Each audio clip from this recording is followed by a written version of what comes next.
Hey, what's going on, everybody? It's Rich Perez welcoming you back into your weekly rundown. Join in with me as always, my brother from another, all the way from the 305, Kayson Davis. How you doing, Kay? I'm doing great, man. How you doing today? I'm doing real good, man. It's been a long time coming. I think it's been about a year since we last spoke to y'all, man. There's been a lot of Jesus. things going on. There's been a lot of things going on. We want to give a big congratulations to our guy Kayson. Y'all heard me say 305. My man's been making moves for the last couple of years, and he is here working for the Miami Heat now. So you know what? Let's go ahead and give Kay another round of applause. I appreciate it, man. I mean, maybe moving a little too much, but I appreciate it. Hey man, ain't nothing wrong with it. There's no staying stagnant over here. You know what I'm saying? Yeah, I feel you. Yeah. Kind of tired of moving, but that's another story for another day.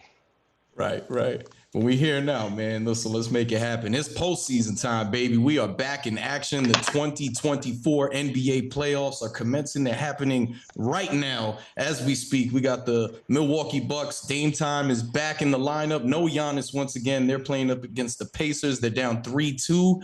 Shout out to I see Mike in the channel right now. Mike's tapped in the chat. Chris Middleton. Chris Middleton. They ended up losing the game, but Chris Middleton came through big time, and then the role players stepped up to go ahead and force this game 6. No Giannis Antetokounmpo. Is it no problem? I don't know. The Pacers are one of the most high-powered offenses in the NBA this season, but something that has just lived with them this entire season is they can't stop anybody. Now, they have owned the Milwaukee Bucks this season. I think it was a clean sweep, correct? In the regular Uh, season. I think so. I'll take Chris. Yeah, so they went on and they translated that into the postseason, and I don't see it slowing down anytime soon. I don't know how effective Dame is going to be. I mean, the game's on right now. I don't have it in front of me, but Dame is coming off that a kid. He's Wait, having did issues. they confirm that he's playing? He is playing. Giannis is out. Dame is in. Okay. So I don't know how effective he is going to be coming off that Achilles injury, especially, you think of the fear of it getting into a more serious Achilles injury. But I mean, they still got top 10 Chris. They still got Dame coming back in, and I mean Bobby Portis is there. So we'll see what happens. But 3-2, believe they're back in Indiana tonight. I'm going for the closeout.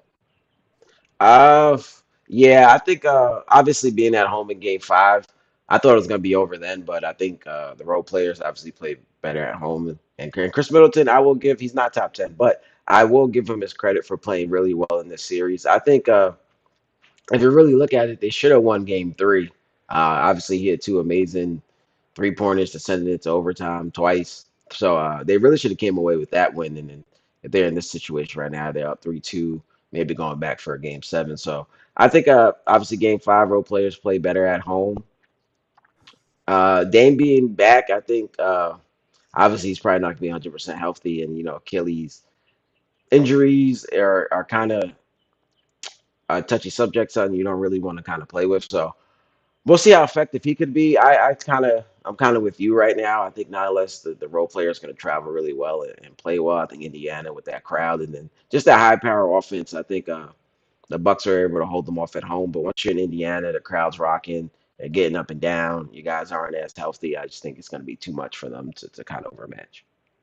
Yeah, Chris did like absolutely everything he could have did in that game for the 3-pointer that forced the overtime. He hit like three crazy, or no, it wasn't three. He hit the one that forced overtime. He hit another crazy 3-pointer to tie the game. Then obviously Halliburton went and attacked the rim to put them up. Chris tried the three again, couldn't get it to go in. But I mean, that to me, like when they lost that one in Indiana, that was kind of all she wrote. And don't get me wrong, I was calling it over when they said that Dame wasn't going to play in Game 5. Kudos to them for keeping it alive. But even with Dame, like I said, I don't know how strong he's going to be just because we don't even know how he's most likely not 100% coming into this game. So, I expect Chris to do what he does. Dame is going to be something of what we expect him to be, but not. I don't expect Dame time tonight. Let's close Yeah, out. yeah. Obviously, he's just not gonna be healthy enough. But you never really know. So maybe I mean Patrick Beverly played well in Game Five. Bobby Portis. So obviously, I don't have it in front of me right now either. Did they start at 7 or 7:30?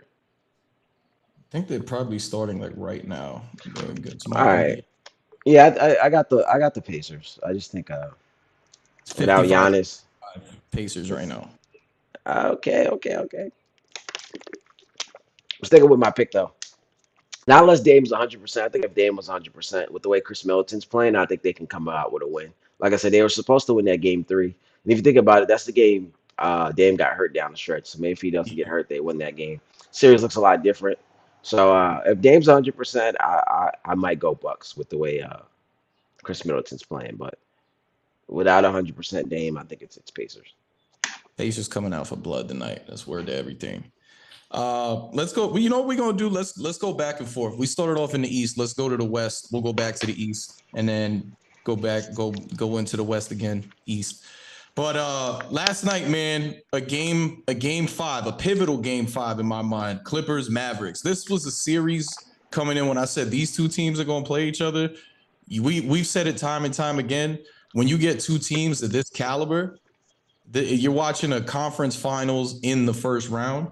For the most part, I feel like we've gotten exactly what we expected. Obviously, Kawhi isn't healthy. He tried to come back for that game too. It didn't really work out in his favor. Game and was it game two? My bad. What game two he came back?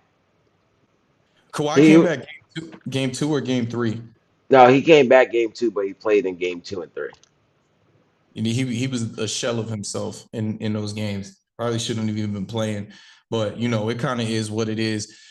Like I said, that series has been everything I thought it was outside of last night. You had the game four in Dallas. Paul George and James Harden looked amazing doing everything that they did. But the thing about Paul George and James Harden in these postseason playoffs is you never know especially James Harden, you never know who's going to come out that night. And these guys played horrendous. And when you're getting outscored by role players, you got a problem. It doesn't matter how great of a coach we think Ty Lue is. And yes, they are hurting without Kawhi Leonard, but these guys get paid the top dollars to go out there and perform. And this is the stuff that puts a mark on their legacies when we talk about how great they actually are. You know what I'm saying? When you hear the rumors about the Clippers possibly walking away from Paul George and then he goes out and plays like that, you could kind of understand why. Uh, yeah, I think obviously it's unfortunate that Kawhi hasn't been able to play in this series, and I think the series looks a little different. But he tried to give it a go, and I think he hurt them kind of more in game three and four than helped them with the way PG looked in PG and Harden looked in game one and game four without him. So yeah, last night was a ultimate stinker. I we think obviously we think Ty Lue's a great coach, but I think he has made a lot of mistakes in this series. Here's some things I think the number one, I guess the only one real mistake I think he's been making is playing Zubac a little too much. Obviously, Zubac had that great game one, and I think they kind of threw the Mavs off because they didn't expect to maybe them go to Zubac as much. But I think since then the Mavs have adjusted. If you look at that series, I think I tweeted it last night. I've never seen so many lobs thrown in one series in my life. They have Zubac kind of just sagging off. I mean, in drop coverage on the pick and rolls, and those bigs are just rolling. They're just athletic bigs that are just rolling and dunking it. So on the offense on the defensive end, it's killing them because like the best thing to kind of do is just switch. And I kind of like what he did last night, but it's kind of too late. He kind of went to PJ Tucker, who was someone who hasn't played too much, but I think that's someone you can put at the five and kind of switch everything. But so far he's been playing Zubac, and they're just putting him in pick and roll. The whole series has just been pick and roll on Zubac, and they're just throwing lobs. And if he drops back too much and the lob is not there, then you're obviously giving up an open shot. So that's been killing them. And I don't think Ty Lue has made the proper adjustments to that. I think that because of that game one, with Zubac playing so well, they kind of want to keep him in there, and I guess maybe they think it's a bigger factor than what it is. And then on the offensive end, teams are there with those two bigs. They're just packing the paint. If you looked at last night, PG and Harden couldn't get to the paint at all. When he did, it was like four or five guys around him. That's because Zubac is standing in the dunker spot, and those bigs are just over protecting the rim. And even if sometimes you see when they drop it off the Zubac, they're able to recover enough to block him before he's able to get a dunk off. So I think they need to go small, bring those bigs outside of the paint, and I think that's the biggest thing that's been hurting them on the offense and the defensive end. Well, the thing with Zubac is, and I completely agree with what you're saying. I think Ty Lue's been going at him so much is because he's so pivotal to what the Clippers are doing, and specifically like this season, he's been a big part of what they do on offense. Um, I think the adjustments it's the postseason, so games tend to kind of slow down a little bit as far as like you being in game. The adjustments have to be made, like you're talking about, and then Pete, you're not going to get away with certain things that you were getting away with in the season. So yeah, I agree. Ty Lue's kind of been stuck on that. I think mostly because he's been trying to stick with what's been working for them all season. But to me, there's so many other factors in here aside from that. Like this is kind of an NBA problem. And pardon me because I never used to talk like this before, but I'm just starting to feel a way about the 3-point shooting in today's game. It's like guys are just chucking up shots just to chuck them up. Like Russell Westbrook, I love Russ, man. Can the real Russ please stand up? Why are you? Don't get me wrong, Russ has improved his 3-point shooting tremendously, but he's still not a 3-point shooter. He was hot in game one, and he hasn't really been effective from beyond the arc since. But yet he's still out here taking these shots. Do what you do. Be the facilitator that you are. Give them the spark off the bench that they need. And he's still got the athletic. He's definitely, on the decline of his prime. Not that he's out of his prime, but bro, attack the rim. Get in the paint more. I have something to say about that too. It goes back to the Zubac thing. If you look, a lot of times you're playing him and Zubac together. They're packing the paint. There's no way to get in there, and then you have him playing off ball. So his best option there is to kind of shoot the three. I mean, I guess he could cut if he makes a right cut at the right time. But again, Zubac's man is there, and then his man is sacking off him. That's another problem. Playing those two together right now is not the greatest option. You also have him playing with Zubac and Harden, and Harden's dominating the ball. So you have him playing off ball where he can't get into the paint. So like, kind of, what is he supposed to do?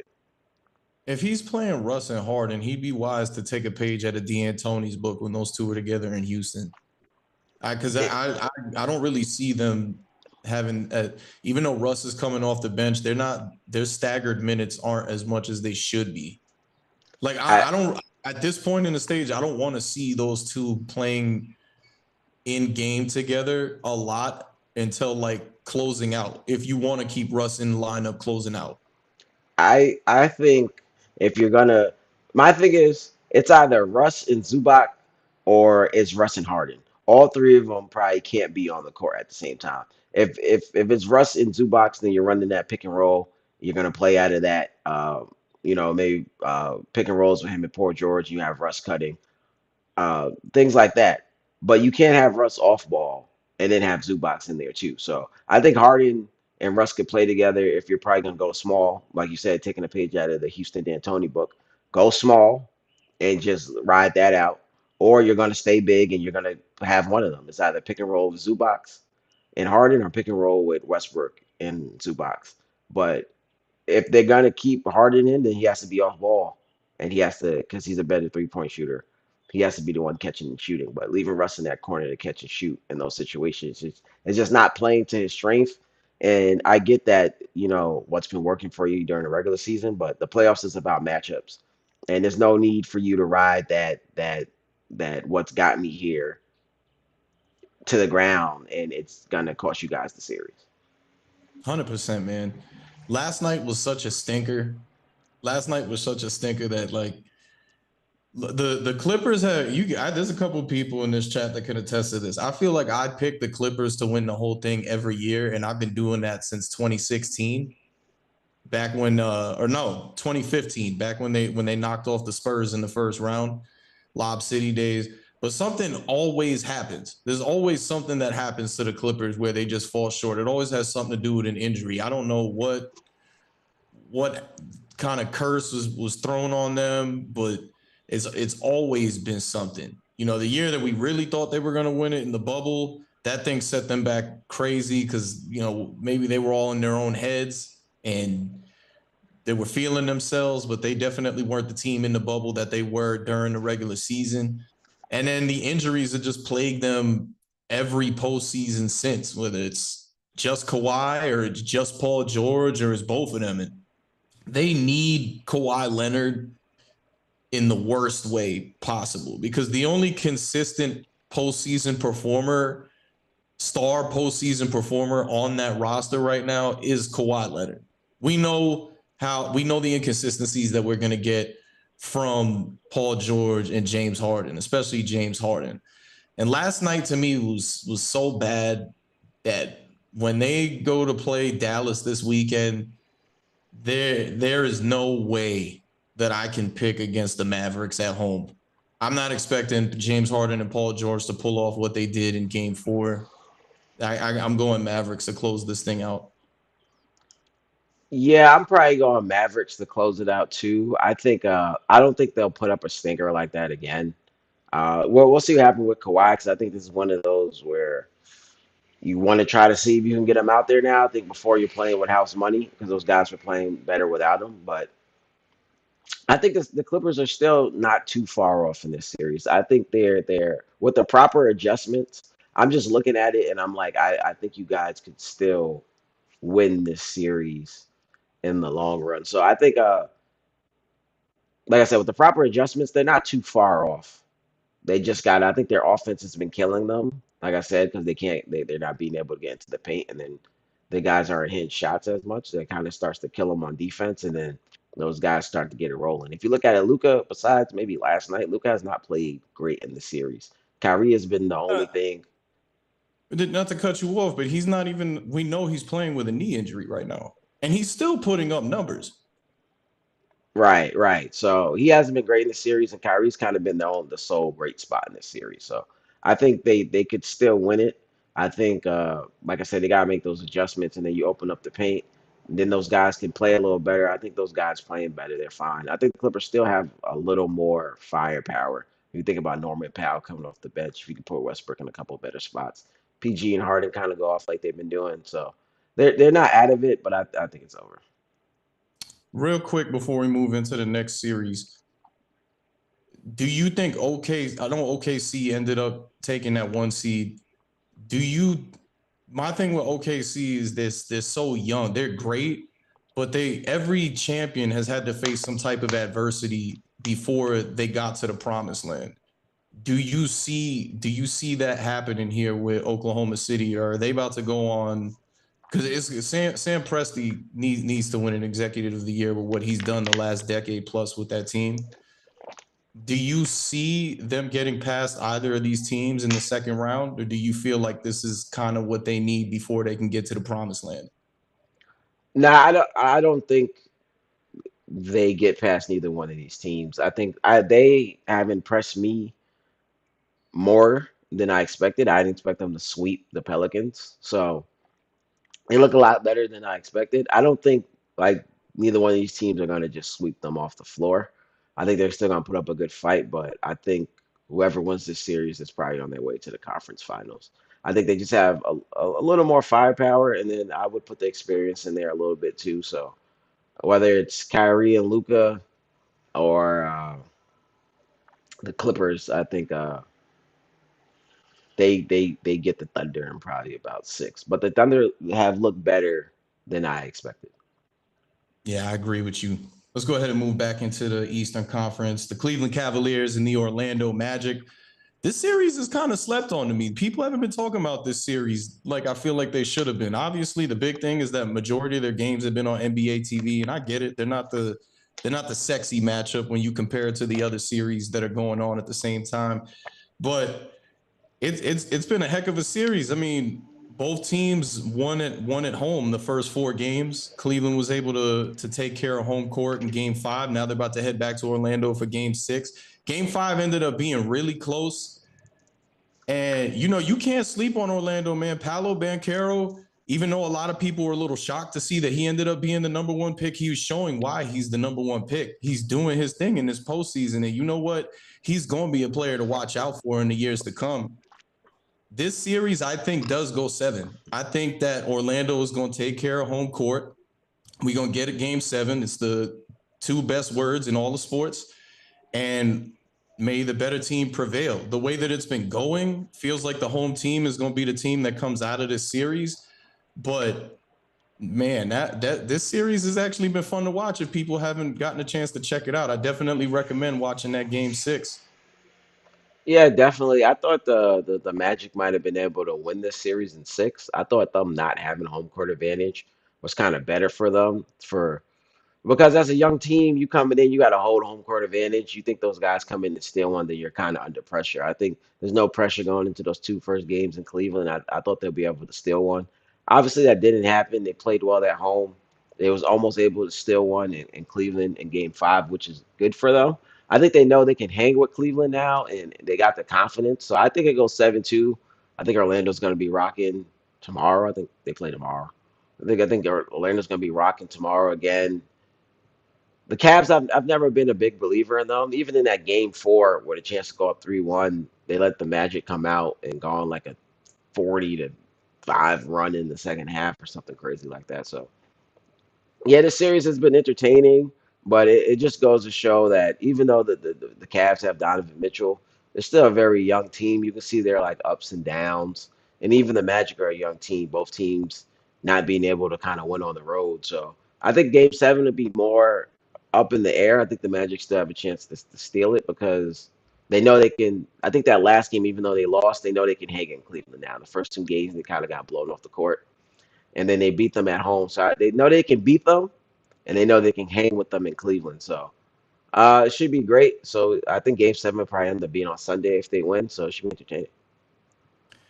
And that, like, I actually agree with you. I think the way that Orlando's kind of looked as this series has gone on, they look like the stronger team. They've got the pieces. I mean, they drafted well. A lot of these picks are lottery picks when you think about it. Markel Fultz, they got in a trade, and shout out to Markel Fultz. He's made the best of this opportunity in Orlando. We already touched on Paolo Banchero. You got the Wagner brothers, Jalen Suggs. They've got a heck of a squad, and these guys are definitely using this experience to get to the next level. I believe if when Cleveland gets knocked out, expect to see or hear some talks about Donovan Mitchell's future in Cleveland this summer. Right. I think that those talks were there already. Even if they do win this series, they go up against Boston next, and the chances that well, with the way they looked in this series, the chance of them beating Boston is probably slim. I'll maybe give them one. I see Boston kind of sweeping them, but I think that's always been up in the air there. You think they lost to the Knicks last year. Even getting past the Magic in seven is not like a great accomplishment. So those talks have always been there, and I think yeah, I'm not gonna say any more about that. Yeah. Boston better hope that this thing drags out to seven though. People might think I'm crazy for saying this, but hear me out. Kristaps Porzingis suffered an injury the other night. Both of these teams are big. They're very big. Boston, not so much. They're going to need all the size that they can get on their side in this series. So they've got the rest. They got the gentleman sweep against Miami yesterday. I don't want to talk about it. And just hope that this thing drags out because I feel like if you have to go against one of these teams without Porzingis, especially if it's Orlando, there's going to be a little bit of cause for concern in this series. Like if they play Orlando with or without Porzingis, I actually don't see a sweep. But I could see it getting to 6 games if they have to wait for Porzingis to come back. I'm gonna be honest with you. If I'm Boston, I'm not worried about no one else in the Eastern Conference. I think you just hope that Porzingis is healthy enough to get back by the NBA Finals. Cleveland, and if they have problems with Cleveland or the Magic, they have bigger problems than just the Cleveland or the Magic. If they struggle with those two teams, they should be questioning winning a championship. So you think with Giannis being hurt and maybe the Bucks going home tonight, you think you just knocked out the Heat because they were hurt? Who the rest of these? There should be no one else in your way. You shouldn't be worried about no one. You should be worried about Porzingis getting healthy by the finals. Even when you make it to the conference finals, it looks like it might be the Pacers or the Knicks Oh, really? Oh, all right, all right. or maybe Philly. And then maybe you're worried if Philly makes it that far, then you're worried about Porzingis coming back. But if the Knicks knock out Philly tomorrow, if Boston doesn't make it to the finals, and I would say sweeps or gentlemen sweeps, I'm worried about them. I hear you. I definitely hear you. Let's go ahead and take it back to the West because we got our first second round matchup happening this weekend via a gentleman sweep for the Denver Nuggets over the Los Angeles Lakers, and then a straight up sweep for the Minnesota Timberwolves. Last year, the Nuggets gave the Timberwolves a gentleman sweep. This is their third year with Ant-Man going to the postseason. I see Ant-Man ascending like crazy ascending. We're hearing all these Michael Jordan comparisons. Uh, I mean, the kid has got bounce. He's one of the fiercest competitors I see in the game as far as these young guys go. He's got a heck of a team. We're not even talking about Karl Anthony Towns the same way that we used to be now that he's teamed up with Ant.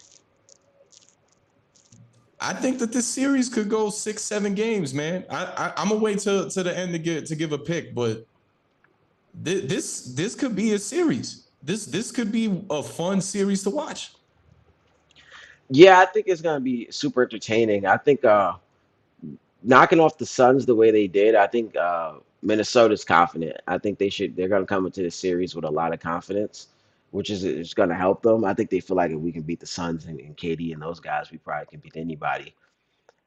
The Nuggets, I mean Jamal Murray's calf, he wasn't going to maybe play in that last Lakers game, but he's probably gonna have like a week off. I think they play Saturday. He probably had like close to a week off, so hopefully he's healthy. This comes down to the big men. Obviously, they were able to play well against the Suns, and I just think the Suns didn't put up too much resistance on them. I think Jokic is going to be a bigger problem than what they just faced. So, can will Cat and Rudy go back to being the Cat and Rudy that we know? Uh, that's the biggest thing. Those guys have to keep up the production that they were doing, and then they have to figure out how they're going to slow down Jokic. So. Uh, Same thing I thought the Suns would do, kind of try to run Rudy Gobert off the court, but they didn't do that. So we'll see how it plays out. I think that, like I said, I think the Timberwolves are going to come in confident. I kind of don't have a pick right now. I'll probably take Denver. Let's see how well KCP plays defense on Ant-Man. I think the Suns' biggest problem is that they just didn't have someone young enough and athletic enough to stay with Ant-Man, which it's another problem within itself because I think Devin Booker or Bradley Beal had to take on that challenge, but that's another story for another day. And the Suns didn't have a point guard. The Nuggets are a well-oiled machine, so it's going to be a tougher matchup. I'm going to take the Nuggets in 6. Yeah, I mean, I don't really want to get too much into the Suns. I never believed in what the Suns were doing, even when they made the trade, because again, the biggest thing was there was no point guard for this team. You were expecting coming into it, you were expecting either Booker or Beal to two guards, like true two guards, to facilitate an offense. That's just not going to happen. And I mean, you talk about Rudy Gobert. The Suns were never equipped to run him off the floor. They had That's three guys. debatable. I I don't think I if don't know because what legitimate big man did you have over there? you can You put didn't KD bring at up the Yusuf 5. Nurkic. You can put KD at the 5. Yeah, but The K, Clippers, the K, Clippers K put Terrence, the Clippers put like Terrence Mann at the 5. the year that they beat the Jazz to make it to the conference finals. You can put KD at the five. It's gonna kill you rebounding a little bit, probably, but like Rudy Gobert is not doesn't have the post up ability to really punish KD down there. I mean, I'm living K, with that. If you're gonna throw the ball into Gobert 60 times and see if he can try to beat up on KD, I'm living with that. KD has lost a step. Can we say that? Yeah, that's obvious. That was my biggest thing there. I didn't feel like they were. I know you said it's debatable. I don't feel like they were well. They clearly weren't equipped to take on Ant-Man at all. And you know what I'm gonna say. It wasn't even a Rudy Gobert problem. You got twin towers that you got to deal with over there, and that team was not equipped to take on those two at the same time. I think Frank Vogel. I think you played Josh Okogie a little earlier.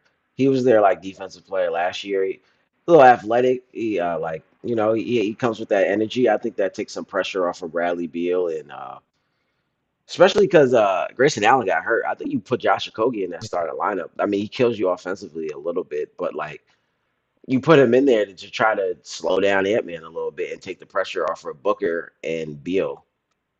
So, and then you could play Thaddeus Young. I see Thaddeus Young on their bench. They could have tried some lineups. I think he lived and died with kind of what got them there, and that was his problem.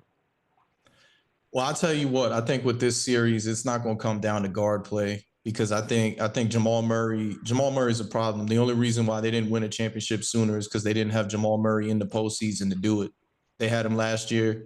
They went through that run and won it pretty convincingly, and they're back to running back again.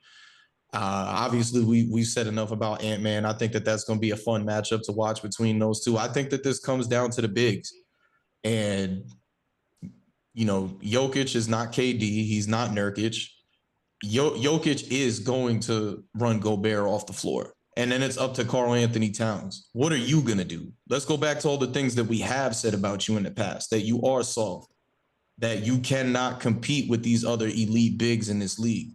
Are you going to continue to let that narrative run? Or are you going to take account to the fact that you have the best team that you've ever played on in your entire career? And it's a realistic thing to say that they can get it done. Will they get it done? We don't know, but they can get it done. It's going to come down. It's going to come down to Cat versus Jokic. The guard play is gonna be fun because you got Mike Conley guarding Jamal Murray, which should be fun, and then you got KCP guarding Ant-Man, so that should be fun. Whoever kind of wins their defensive matchup there would be interested to see. I think Gobert. I think the series is better for Gobert than the Sun series were. I mean, I don't see where they can kind of other teams are running him off the floor because you put a shooter camped out in that corner, you get him away from the rim. If he's not by the rim, he's not as effective. And like I say, he doesn't kill you on offense in the post if you put someone smaller on him. I think this is a better series for him because now he just has to guard the post and protect the rim. So I mean, he might get him into foul trouble to get him off the court, but we'll see. We got a obviously Cat and Aaron Gordon is going to be an interesting matchup. With Aaron Gordon making those cuts and dives to the rim. I think if I'm the Suns, I mean the Wolves, I don't overreact too much to Jokic just post ups. I think you let him and Rudy Gobert go one on one, and you worry about let Cat just stay home and worry about those cuts and stuff. Obviously, if Jokic scores 50 in this series and we lose, then you got to tip your hat to him. But we got our best big defender on him, who is not that much of a pushover in the post. Well, he isn't a pushover at all in the post. It's just when you bring him away from the rim. So you got to keep him by the rim, and then that helps him too because now he can protect the rim too. So if we end up losing with Jokic scoring 50, but he has 2 assists, then I'm living with that. The other thing we got to watch out in this matchup, the Timberwolves coach got hurt in that closeout game. He might not be on the bench for them. Postseason coaching matters more than ever. We saw that with the Heat last year. That could be something that bites them in game one. If I'm him, I'm a soldier. Someone wheelchair me to the bench, and I'm just sitting down the whole time. Let's get it. I feel you. I feel you. I'm wheelchairing to the bench, and then someone wheelchair me off after the game. I'm sitting down the whole time. I'm gonna have my assistant stand up and yell if he needs to, and call the timeouts. I'm with you there 100%. I guess if I got to make a pick for this one, I'm gonna go Nuggets too. I got same pick as you. I'm gonna go Nuggets in 6 games. It's tough, man. Ant being young and athletic, I mean, KCP is obviously a great defender, but he may give them some problems.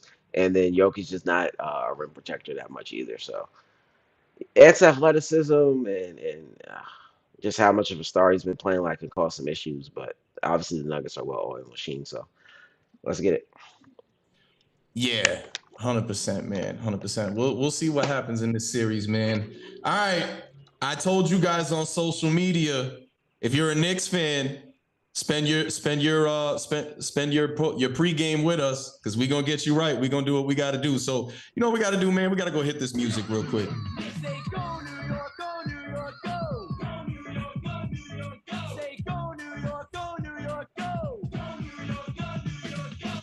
Go New York, go New York, go. The New York Knicks. Who would have seen it, man? A couple of years ago, if you would have told somebody that the Knicks were going to be the 2 seed in the Eastern Conference, they would have said, boy, you crazy.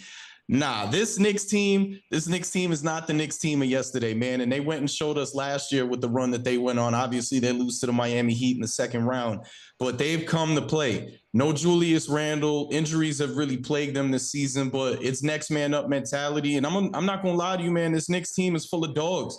They've got dog mentality. The Villanova three is over there, and they're making it happen. Number one, when have we ever seen a trio? I think the closest thing to it, and that wasn't even a trio, was back in Houston when you had Hakeem and Clyde Drexler playing together, reliving their college days. But again, that's not a trio. Where you see a trio who won championships together in college go to the pros and have that success translate together in the pros. Jalen Brunson, I mean, yeah, everybody's going to bring it up every time we talk about it. Yes, when they gave him the contract, we were up here saying that we didn't agree with the contract. Never said nothing about Brunson's game, but we didn't agree with the contract. He made us eat our words, and I'll sit here and take that. I'll eat the crow. Jalen Brunson is a star. Jalen Brunson is a star. He's worth every penny that the Knicks gave him. They're getting their whole money's worth with him over there. And I mean, he's really put the Knicks on their back, not only this season, but in this series specifically. And I mean, what more can you say? This series to me, I know they ended up going up 3-1. It's 3-2 now. Maxey had one of the all-time legendary performances in that game five. That was Jordan like, that was Reggie Miller like, those Madison Square Garden performances from those opposing players that you never get. Who's this? 7 points in 17 seconds. I don't remember the exact numbers of what he did, but it was amazing. Yeah, he put them on their back. If it wasn't for him, the Knicks are closing that out, and we could talk a lot about what went wrong for the Knicks in this series. But truth be told, man, this outside of saying that they were up 3-1, if we go into the games, this has been a tightly contested series. Every game has been close. And the teams are evenly matched off the fact that I think the Knicks are the better team, and then the Sixers have two of the three best players in the series. Yeah, definitely. Obviously, we don't know how healthy Embiid is, so I think that's something that's been hurting Philly. But if you think about it, the Knicks have been the better team, but Philly kind of owed New York that one because they threw away game two. Yeah. So those things kind of even each other out. So I think New York getting that win in game four in Philly was really impressive. And if Josh Hart hits his free throws, the series is over. If you look at it that way. So I think the Knicks have been the better team. Whether I don't know if it's like Embiid's health or whatever the case may be, they may just be the better team overall. But the Knicks have been the better team. Josh Hart hits his free throw series is over, but we can say if the Philly doesn't blow game two, then the series is not over either. So I think, like you said, because Philly has the two of the three best players in the series, it's been tough. But I've been real impressed with New York. Just being able to put up the fight and get up in the series. So I think tomorrow, I'm not sure what happened. Did they? Yeah, they play tomorrow. I'm not sure what. Tonight. Oh, they play tonight. Oh, Jesus They Christ. play tonight. Okay, so I feel like the Knicks can go in there and get the win, but I'm gonna take Philly and the Knicks close it out in Game 7. You know what, man? If Philly would have got that game two, I would have sat here and told you this is absolutely going 7 games. And it's definitely Embiid's health. If Embiid doesn't even get hurt in the regular season, Philly's not a 7 seed. They're not in the play-in. They might have been the 2 seed in this situation, maybe. Maybe the 1 seed. Embiid was definitely on his way to win the MVP. He's not looking like the guy that was averaging 30 points plus in the regular season.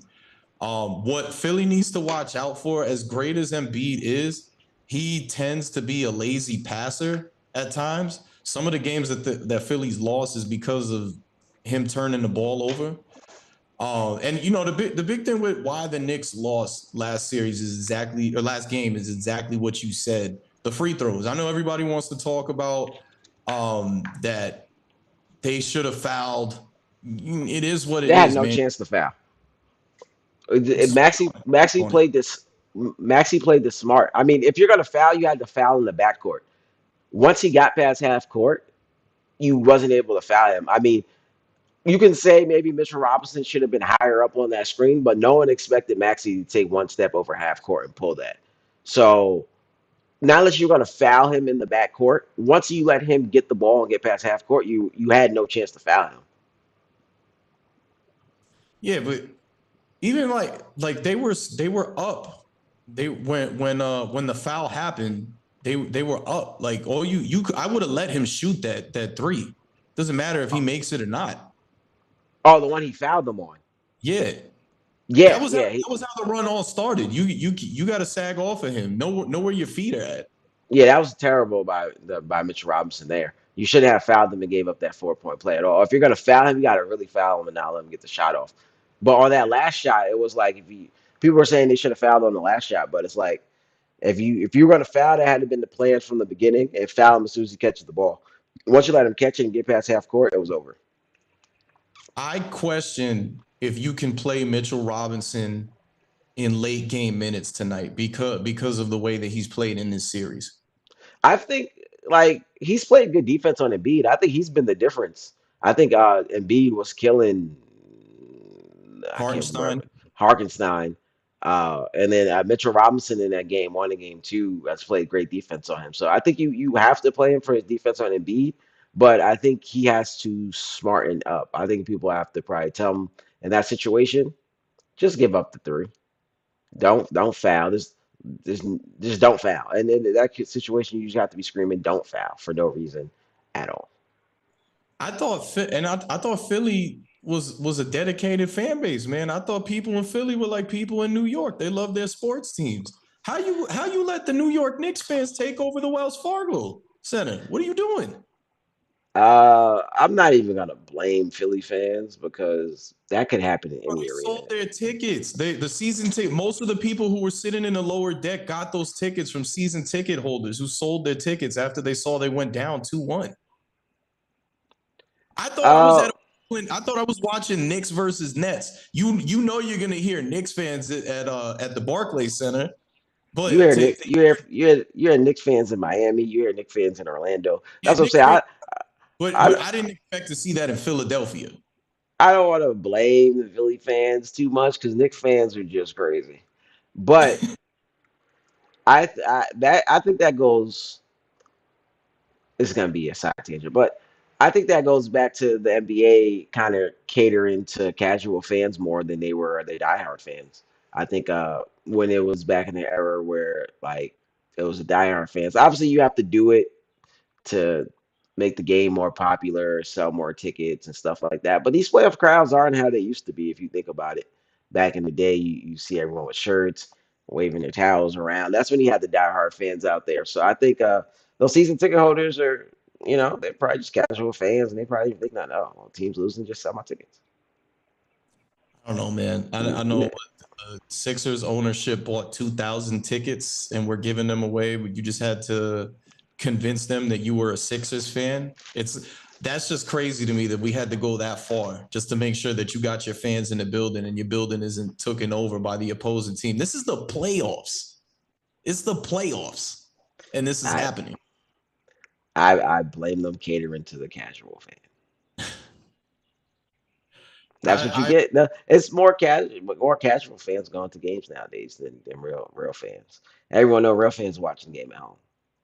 Yeah, you got the people that are season ticket holders because of their business owners, and they might use tickets My- to close deals and things like that. Like, yeah, come to the game. Let's talk business. Let's break bread and then head to the game and talk business. I could see that, but Games are I, more like entertainment now. You go there for like people like it's like social hour for, and it's more for like especially the lower bro tickets. They're more for like the rich.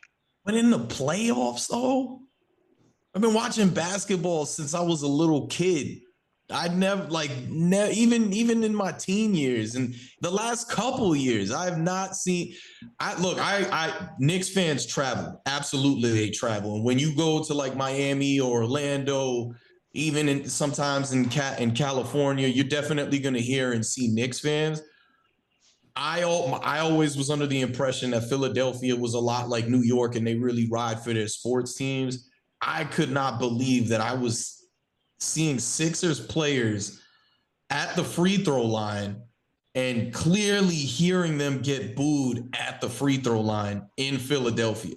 I'm very, very curious to see what happens tonight. I know a bunch of Knicks fans are going to be in the upper deck, but you're not really going to hear noise from the upper deck. If they take over the lower deck like they did the other night, I don't know what I do. That's going to be insane. Listen, the tri-state area is a tough place to live. I mean, I'm going back to the casual fan thing, but Knicks fans are paying high price to go sit at the Garden. Buying a ticket in Philly was probably nothing. For them Philly Yeah, fans, did you see? They were going for like two. You could get a ticket in the upper deck for $200. You're yeah, spending $253 to take the trip to Philadelphia and get the ticket. right. That's cheaper than going into the Garden. Yeah, you spending about $400 or $500 to sit in the nosebleeds at So MSG for a postseason game right now. that was probably light. That was light for Knicks fans. They're like, man, listen, this is easier than going to the Garden. For Philly fans, they're probably like, I'm not paying that price. So for Knicks fans, since they pay a high price already, that was like a steal. And I get to check a little quick trip to Philly. Sound Let, like a let's get win-win to me. let's get back into the series because we can go on and on about this. That was that I don't know if I'll ever see something like that again. That was insane. Um, it's a closeout game once again. It's 3-2. They're in Philadelphia. It's a game six, do or die for the 76ers. I I think Maxi's gonna show up tonight. Joel Embiid looks like he's at about 70 or 80%. And having Joel Embiid at 70, 80% is better than having no Joel Embiid at all. I mean, he put 50 points up in game three. You know what I'm saying?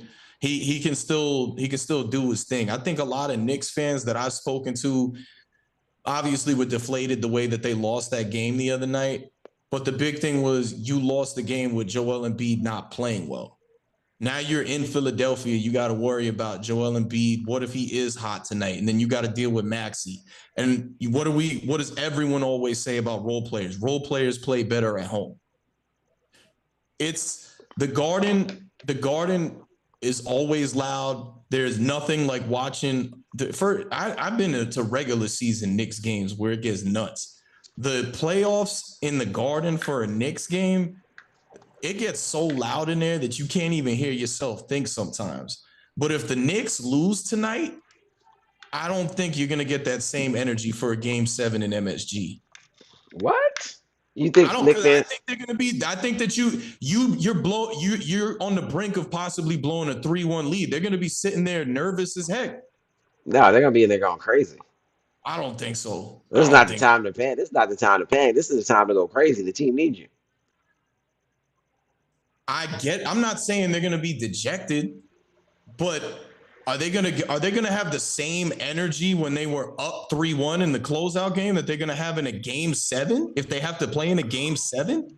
I think they have more energy. It's a game seven. Like it could be over. I mean, they're gonna It's be a game, nervous, it's a but they're game gonna have seven, that. but it's a game seven, but look at how we got to the game seven. There should have never been a game six.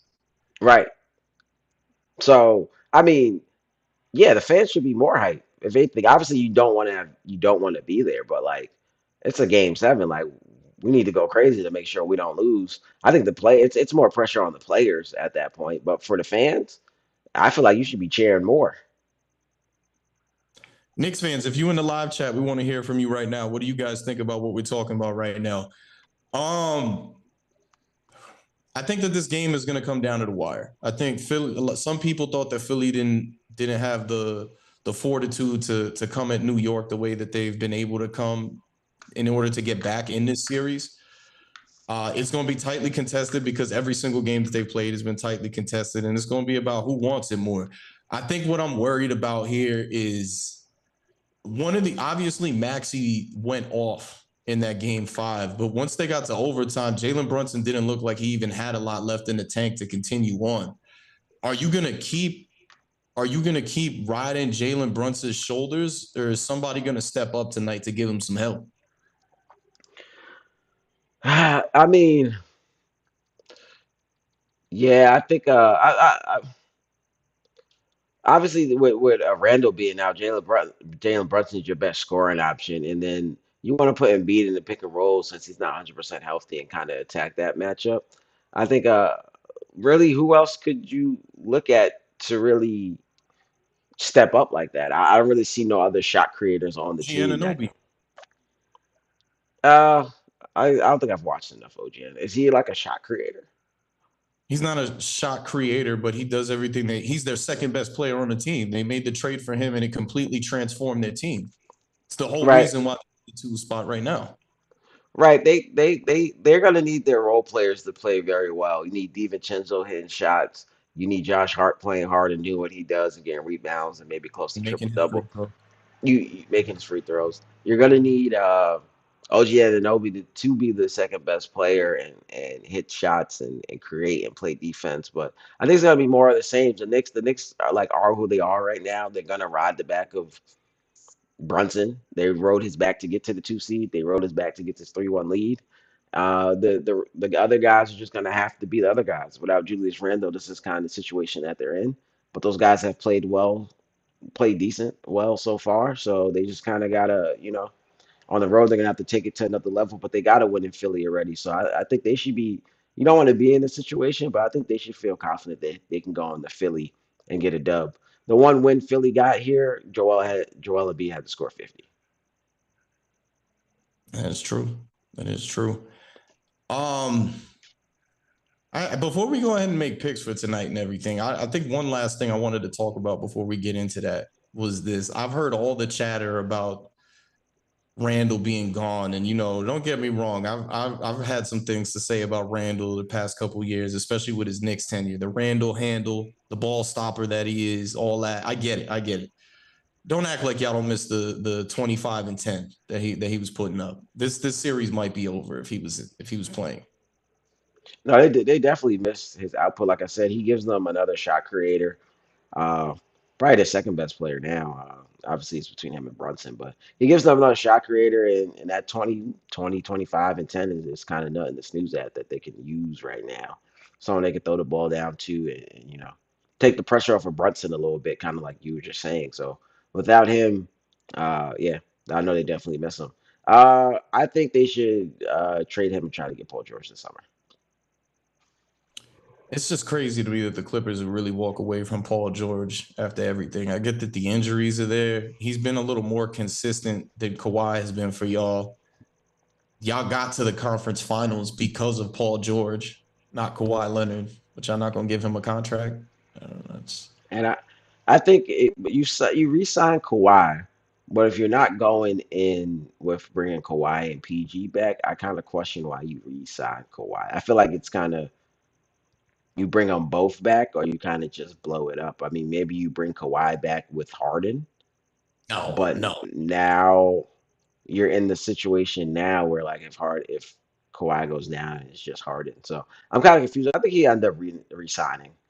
Uh, in the long run. I think at the end of the day he's going to end up resigning, but to me it doesn't make sense to bring back Kawhi and not bring back PG. I'm not sure why the talks have gone the way they should have. I think it should have been one, two, three. Like, hey, This is my money. Let me sign it. But we'll see. I think at the end he'll end up re-signing with them. We'll definitely see what happens, man. Do the Knicks fans take over Philly again tonight? They take over Philly tonight, but Philly wins. All right. Well, Chuck, guaranteed. Drew Marshall. Guaranteed. Guaranteed. Four zip. I guarantee that the Knicks respond tonight and get a win and close this series out, and they're going to most likely play Indiana in the second round. And then that means they should beat Indiana and go to the conference finals. Could Knicks you in the imagine? conf A long time. Knicks in the conference finals. Everybody we know is I is th- is not going to know how to act if the Knicks go to the conference finals. I might have to turn my phone off if the Knicks go to the conference finals. the Knicks go to the conference finals. From what I've seen from Boston in that Miami series, the Knicks steal a game in Boston, game one or two. I'm picking them to win that series. I don't disagree with what you're saying. You know what my thing is about Boston? We keep questioning y'all toughness. The biggest reason why you lost to the Heat last year, y'all got punked. You got punked on your home court multiple times. It ended up going 7, but you got punked. The Knicks are that type of team. They got dogs over there. It's a punch you in the face type of attitude. They're gonna get at you. They play hard defense, and I see them. I see them getting into Boston's heads that way, similar to like what Miami did last year. It's been a long time, 1999. 19, my Yeah. dad, I don't know if he's still watching. My dad was actually at the NBA Finals in 1999 against the Spurs. I So think I think Boston always has those moments where they just kind of like slip. I don't know, like they shouldn't have lost game two to the Heat this year. Like they just have those like I guess they relax, they slip, whatever you want to call it. And I feel like they do that to New York. New York gets game one or game two. They go to the Garden for game three or game four with a 1-1 series tied. The Garden's gonna be on 1,000. I bet you that game goes a minimum of 6. That series goes a minimum of 6 games. The If Garden it, and I bet you it goes a minimum of 6 games. the Garden's gonna be on 1,000 both games. And I got New York taking both games. I don't disagree with you. And I love storylines. One of the historical rivalries that we have in the NBA is Knicks Pacers. Basketball means a lot in New York. Basketball means a lot in Indiana. When you think Knicks Pacers, you think Patrick Ewing, you think John Starks, you think Reggie Miller. And let's take it to the new age. Remind me, what did Wally Zerbiak say a year ago about Tyrese Halliburton? I forgot exactly what he said. What he say he wasn't like an all-star or something? Yeah, he said he was a borderline all-star. He's not really an all-star. You you Pa- think do you think that Tyrese Halliburton is gonna go into Madison Square Garden and not remember those comments? Oh, and by the way, Obi Toppin plays for the Indiana Pacers now, who was drafted by the New York Knicks. That series should be fun. I'm be honest with you, I'm not gonna be glued to the TV for it, but it should be a fun series. Really? Yeah, I don't care to watch the Pacers play basketball. Bro, I'm not gonna lie. I think that series is made for TV. Those should be prime time games. When you think I mean, listen, of all the storylines that are gonna be in that series from past day to present day, yes, I just don't care to and watch the Pacers play basketball. look, the Pacers have one of the most high-powered offenses in the league. How do you not want to watch that against the Knicks? I just don't care to watch the Pacers play basketball. I'm sorry. It has nothing to do with the Knicks. It has everything to do with the Pacers playing basketball. I Is it do not want but to watch the because of Pacers. what though? Because it can't be because of offense. Yeah, it's definitely not because of offense. They don't play no defense. I don't care to watch them play. I don't And I'll disagree. be honest, Tyrese Halliburton's a cool player. He doesn't really like get me glued to the TV. Just that's just me. I think he's a cool player. I see why people are entertained by him. I guess maybe him playing in the Garden sounds entertaining, but I'll leave that to Knicks fans. I'm not interested.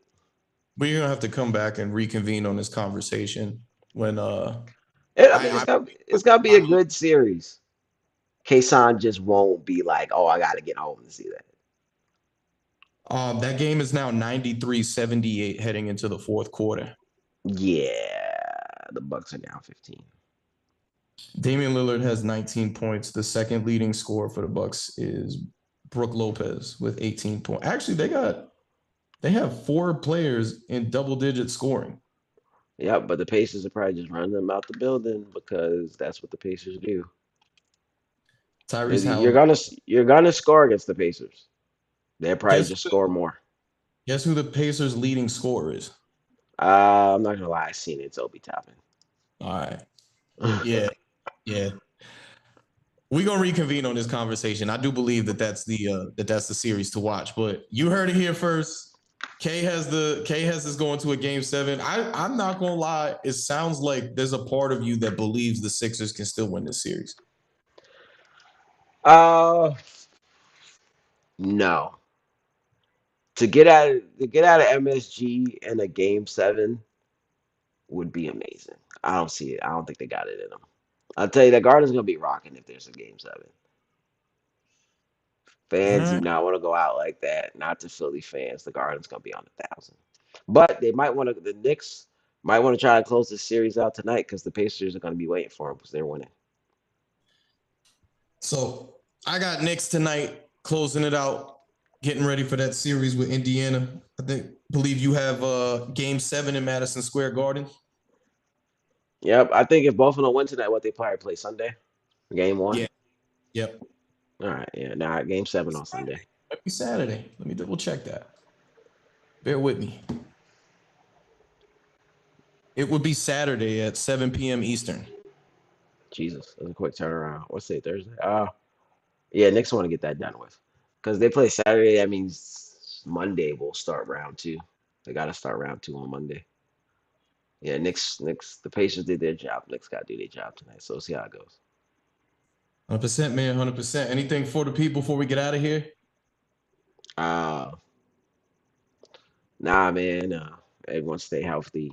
I didn't realize it's been a year, so I appreciate everyone that popped in after a year of a hiatus. Yeah, nah, man. It's all good. Life happens, and we back now. We ready to rock and roll with y'all in the best time of the year, of course, the NBA playoffs. So, with that being said, we appreciate y'all tuning in, man, and we will catch you on the next one. It's Rich and it's Kayson, and again, we will see you soon. Peace.